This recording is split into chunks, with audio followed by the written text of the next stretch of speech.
Hello future doctors, मैं हूं अविनाश और एक न्यूज़ आ रही है। और न्यूज़ को पहले डिस्कस करने से पहले मैं बताना चाहता हूं कि लास्ट ईयर मैंने सुप्रीम कोर्ट की वेबसाइट कैसे यूज़ कर सकते हैं, क्योंकि मैं लॉ बैकग्राउंड से नहीं हूं तो मुझे पता नहीं था।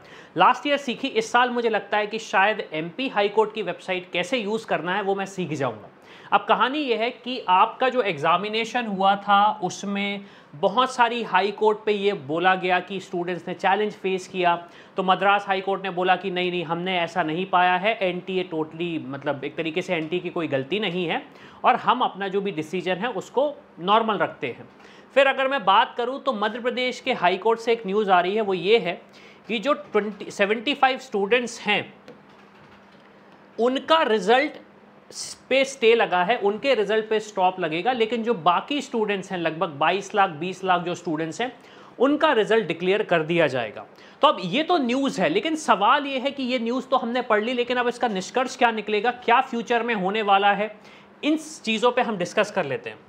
अब देखिए, ऑनेस्टली बात की जाए तो 75 पे स्टूडेंट्स पे एक ज़्यादा बड़ा नंबर नहीं है ये, मतलब ऐसा नहीं है 75, ये 75,000 अगर होता या फिर 7,500 होता तो एक बड़ा नंबर होता, लेकिन ये बड़ा नंबर नहीं है।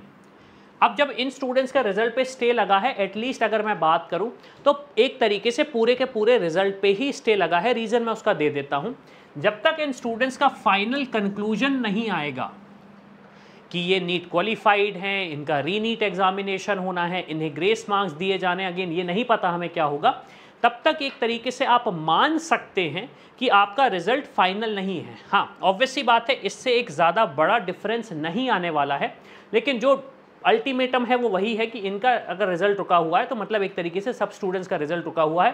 क्योंकि फिर ये हो सकता है कि काउंसलिंग पे चले जाए वो कि सर देखिए हमारा तो रिजल्ट रुका हुआ है, काउंसलिंग स्टार्ट हो गई है, अब हम क्योंकि पार्टिसिपेट ही नहीं कर पा रहे हैं तो हम काउंसलिंग पे भी स्टे लगाना चाहते हैं।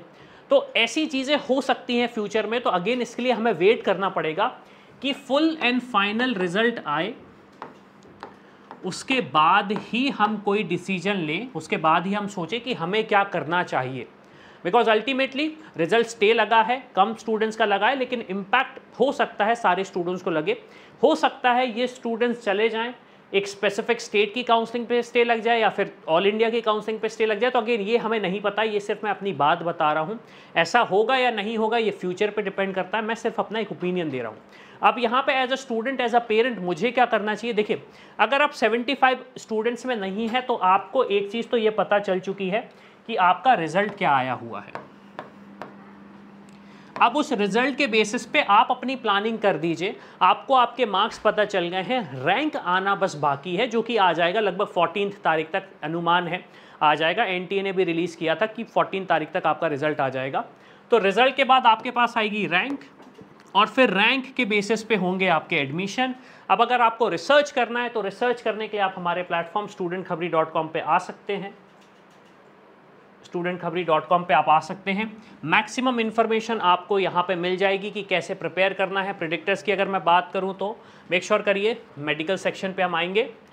पूरे प्रेडिक्टर्स की अगर मैं बात करूँ या फिर मैं बात करूँ मेंटरशिप की, जो भी इन्फॉर्मेशन चाहिए आपको वो हमारे प्लेटफॉर्म पे मिल जाएगी।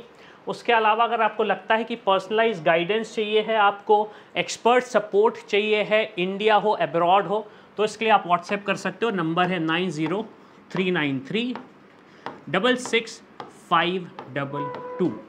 अब अगर लास्ट तक वीडियो देख लिया तो आप प्लीज़ कमेंट करके बताइए कि क्या सोच रहे हो, आपके दिमाग में क्या चल रहा है, जो सिचुएशन चल रही है, इससे as a student, as a parent आपके क्या ओपिनियन